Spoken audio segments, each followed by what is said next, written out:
നാട്ടുവിശേഷങ്ങളിലേക്ക് എല്ലാ മാന്യ പ്രേക്ഷകർക്കും സ്വാഗതം. പനിയെ തുടർന്ന് പാലക്കാട് ജില്ലാ ആശുപത്രിയിൽ പ്രവേശിപ്പിച്ച പൊതുപ്രവർത്തകൻ AK സുൽത്താന് അവർ കുത്തിവെച്ച മരുന്നിൻ്റെ റിയാക്ഷൻ മൂലം അസ്വസ്ഥത അനുഭവപ്പെടുകയും തുടർന്ന് പ്രശ്നങ്ങൾ രൂക്ഷമാവുകയും ചെയ്തു. മക്കളും ബന്ധുമിത്രാദികളും എത്തി ബഹളം വെച്ചതിനെ തുടർന്ന് അവിടെ നിന്നും ഡിസ്ചാർജ് ചെയ്ത് കുന്നത്തൂർ മേടിലെ ദയ ഹോസ്പിറ്റലിൽ പ്രവേശിപ്പിച്ചതിന് ശേഷമാണ് അസുഖം കുറഞ്ഞത്. എങ്കിലും അവിടെ ചെയ്ത ഇഞ്ചക്ഷൻ്റെ റിയാക്ഷൻ മൂലം പൂർണ്ണമായും ഇപ്പോൾ സുഖം പ്രാപിച്ചിട്ടില്ല. അസുഖമായി അദ്ദേഹം ഇപ്പോഴും കിടപ്പിലാണ്. ചികിത്സാ പിഴവെന്ന് AK സുൽത്താനും അദ്ദേഹത്തിൻ്റെ ബന്ധുക്കളും പരാതിപ്പെടുന്നു. ഇതേക്കുറിച്ച് ആശുപത്രി സൂപ്രണ്ട് തുടങ്ങി മുഖ്യമന്ത്രിക്കും പരാതി കൊടുക്കാനുള്ള തയ്യാറെടുപ്പിലാണ് AK സുൽത്താൻ. എന്താണ് സംഭവിച്ചതെന്ന് നമുക്ക് അദ്ദേഹത്തോട് തന്നെ നേരിട്ട് ചോദിച്ചറിയാം. എന്നാണ് ജില്ലാശുപത്രിയിൽ പ്രവേശിപ്പിച്ചത്?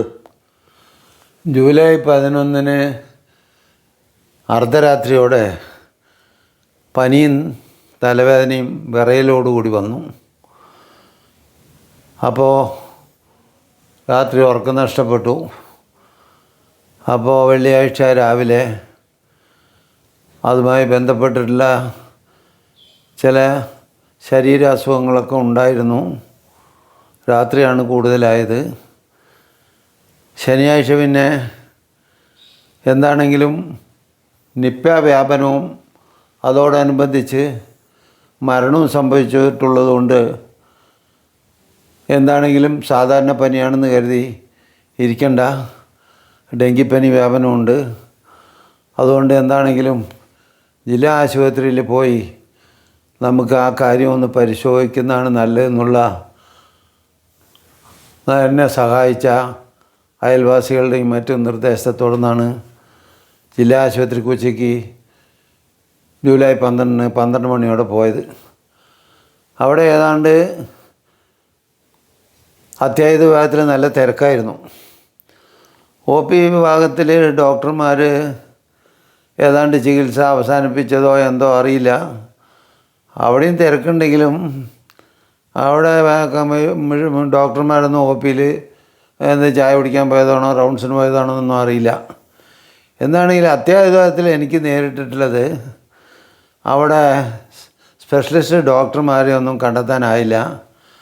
അവിടെ പരിചയം കുറഞ്ഞ പഠിക്കുന്ന മെഡിക്കൽ വിദ്യാർത്ഥികൾ 2-3 വർഷത്തെ പരിചയം മറ്റുള്ളവരാണ് ഈ അവശത അനുഭവിച്ചു വരുന്ന അത്യാഹിത വിഭാഗത്തിൽ രോഗികളെ പരിശോധിച്ചുകൊണ്ടിരിക്കുന്നത്. എനിക്ക് BP, ഷുഗർ, കൊളസ്ട്രോൾ, തൈറോയ്ഡ് അസുഖമൊന്നുമില്ല. എനിക്ക് മാറാരോഗങ്ങളുമില്ല. എൻ്റെ ശരീരത്തിലേക്ക് എനിക്കിതുവരെ ICUയിൽ കിടക്കേണ്ട ഗതികേടോ എൻ്റെ ശരീരത്തിലേക്ക് യൂറിൻ ട്യൂബ് ഉണ്ടതോ ഒന്നും അവശത അനുഭവിക്കുന്ന ഒരു രോഗം ഉണ്ടായിട്ടില്ല. ഇതൊരു പനി വന്നതിനെ തുടർന്ന് അവിടെ പോയപ്പോൾ ഈ വിവരങ്ങളെല്ലാം എന്നെ പരിശോധിച്ച മെഡിക്കൽ വിദ്യാർത്ഥികളോട് പറഞ്ഞാണ്. സീനിയർ ഡോക്ടർമാരൊന്നും ഉണ്ടായിരുന്നില്ല. അവരുടെ കുത്തിവെപ്പ് ഉടനെ തന്നെ അവർ ആൻറ്റിബയോട്ടിക് ആണോ എന്താ മരുന്നറിയില്ല എടുത്ത് IV ഇഞ്ചക്ഷനാണ് വെച്ചത്. ആ IV ഇഞ്ചക്ഷൻ വെച്ചത് ഒരു 10-20 മിനിറ്റിൻ്റെ ഉള്ളിൽ എനിക്ക് ആകെ എൻ്റെ വയറ് പൊട്ടിത്തെറിക്കുന്ന പോലെ, അതുപോലെ തന്നെ നെഞ്ഞ് പിളർന്നത് പോലെ, ആകെ തലകറക്കം, ശരീരമാകെ വല്ലാതെ തടിച്ചു, ചുവന്ന് ചൊറിച്ചൽ, എൻ്റെ ശ്വാസം മൊത്തം നിലച്ച് ആകപ്പാടെ മരിക്കുന്ന പോലെയുള്ള ഒരു അവസ്ഥയിലേക്ക് എത്തി. ഞാൻ നിലവിളി കൂട്ടിയ ശരീരം ഈ കുത്തിവെപ്പിലൂടെ എന്തോ എനിക്ക് സംഭവിച്ചിരിക്കുകയാണ്. എൻ്റെ ശരീരം എനിക്ക് ശ്വാസം കിട്ടുന്നില്ല, എൻ്റെ വയറ് പൊട്ടിത്തെറിക്കുകയാണ്, എനിക്ക് ഹൃദയം പൊട്ടിത്തെറിക്കുന്ന പോലെ തോന്നുന്നു, എൻ്റെ തല പൊട്ടിത്തെറിക്കുന്ന പോലെ തോന്നുന്നു, എൻ്റെ ശരീരം മൊത്തത്തിൽ വീർത്ത് തടിച്ചുകൊണ്ടിരിക്കുകയാണ്. എന്തോ മരുന്ന് കുത്തിവെച്ചതിൽ അപകടം തന്നെയാണ് സംഭവിച്ചിട്ടുള്ളത്. നിലവിളിച്ചപ്പോഴാണ് എവിടെ നിന്നെല്ലാമോ ആരെല്ലാമോ വന്ന് ഞാൻ അപ്പോഴേക്കും മയക്കത്തിലേക്ക് പോയിരുന്നു. അങ്ങനെ എന്നെ പിടിച്ച് ICUയിൽ കയറ്റി ICUയിൽ വെച്ചിട്ട് വേറെ എന്തെല്ലാമോ മരുന്നുകളൊക്കെ അവർ തരികയും തുടർന്ന് വൈകുന്നേരത്തോടെ ഒരു 4-5 മണിക്കൂറിന് ശേഷമാണ് എനിക്ക് ഒരു പൂർവ്വസ്ഥിതിയിൽ ഒരു ഓർമ്മകളൊക്കെ വന്ന് അതിനുശേഷമാണ് അല്പം കഞ്ഞി കൊടുക്കാൻ പറഞ്ഞിട്ട് എവിടെ നിന്നെല്ലാമോ പോയി ഇത്തിരി കഞ്ഞിയുടെ വെള്ളമൊക്കെ വാങ്ങി കഴിക്കാനുള്ള ഒരു സാഹചര്യമൊക്കെ ഉണ്ടായത്. അപ്പോൾ ഇഞ്ചക്ഷൻ ചെയ്യുമ്പോൾ ടെസ്റ്റ് ചെയ്തില്ല അല്ലേ? ഇല്ല, ടെസ്റ്റ് ഡോസ് ചെയ്യണമല്ലോ ആദ്യം. അതെ, ടെസ്റ്റ് ഡോസ് ചെയ്യാതെയാണ് അവിടുന്ന് എനിക്ക് ഇഞ്ചക്ഷൻ അവർ കുത്തിവെച്ചിട്ടുള്ളത്. ഞാൻ വിവരങ്ങൾ പറഞ്ഞിട്ടുണ്ട്, ഞാൻ ഈ മരുന്നൊന്നും കഴിക്കാത്ത ആളാണ്, എനിക്ക് വേറെ രോഗങ്ങളൊന്നുമില്ല എന്ന് പറഞ്ഞിട്ടുണ്ട്. എന്നാലും അവരൊരു ചെയ്യിക്കൊണ്ടില്ല. ടെസ്റ്റ് ഡോസ് എടുത്തിരുന്നുവെങ്കിൽ തീർച്ചയായിട്ടും ആ മരുന്നിൻ്റെ റിയാക്ഷൻ അറിയുമായിരുന്നു, എൻ്റെ ശരീരവുമായി യോജിക്കാത്ത വിവരങ്ങൾ അറിയുമായിരുന്നു. അതുകൊണ്ട് ഞാൻ വല്ലാതെ അവശനായി.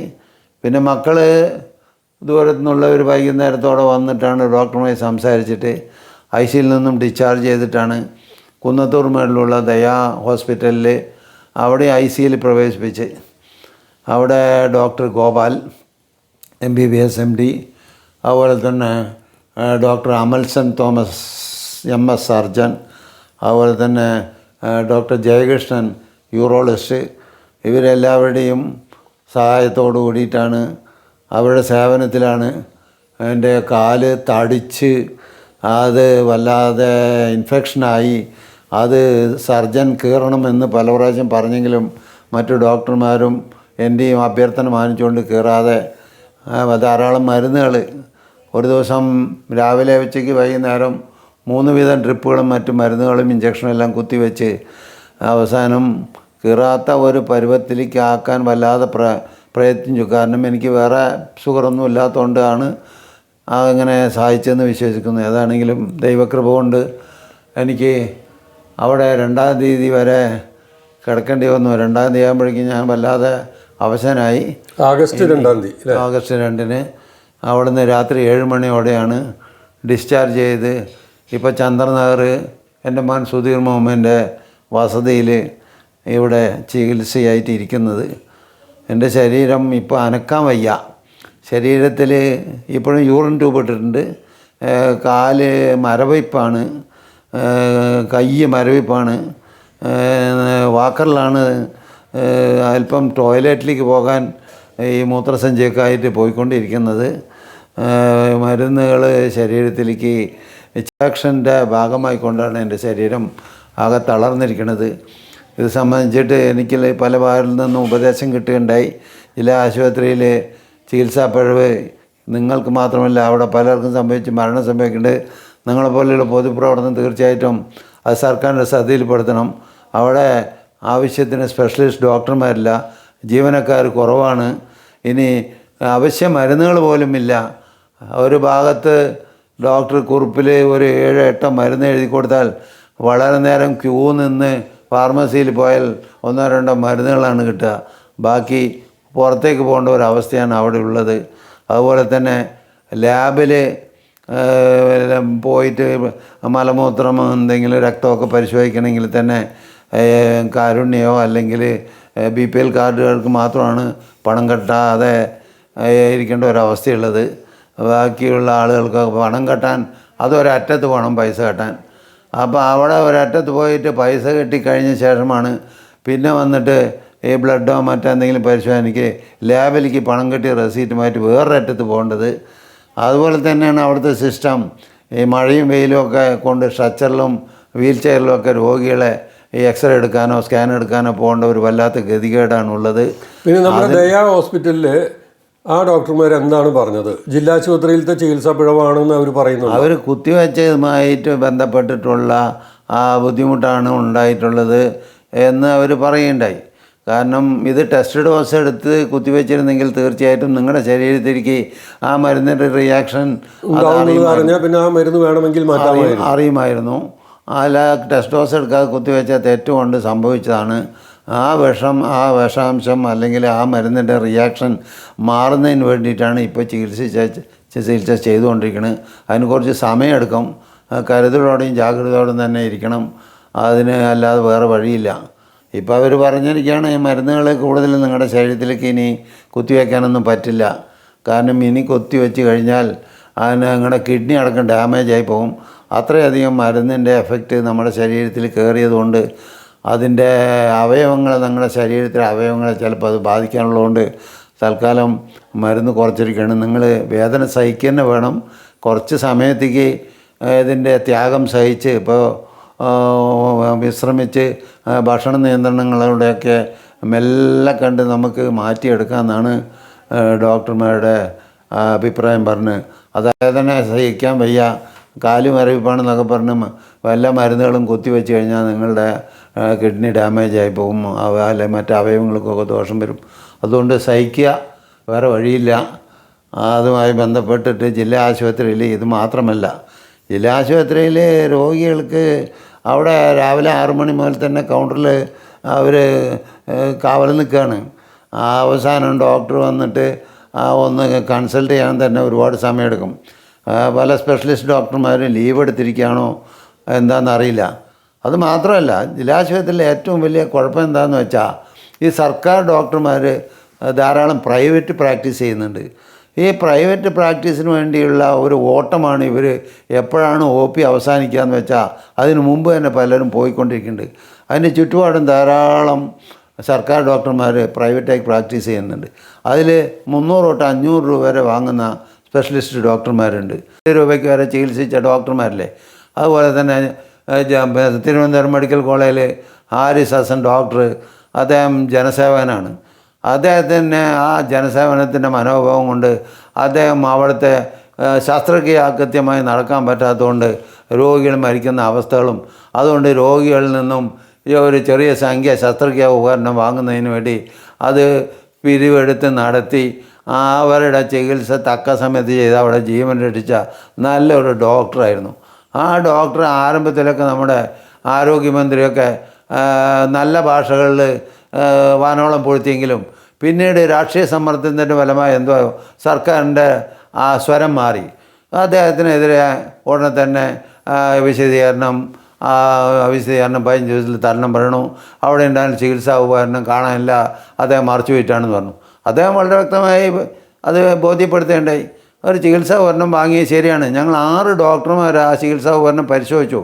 അത് ഉപയോഗിച്ച് ഒരു ശസ്ത്രക്രിയ നടത്തുന്നത് എങ്ങനെയാണെന്ന് നമുക്കറിയാത്തതുകൊണ്ട് അത് മാറ്റി വെച്ചിരിക്കണം എന്നൊക്കെ.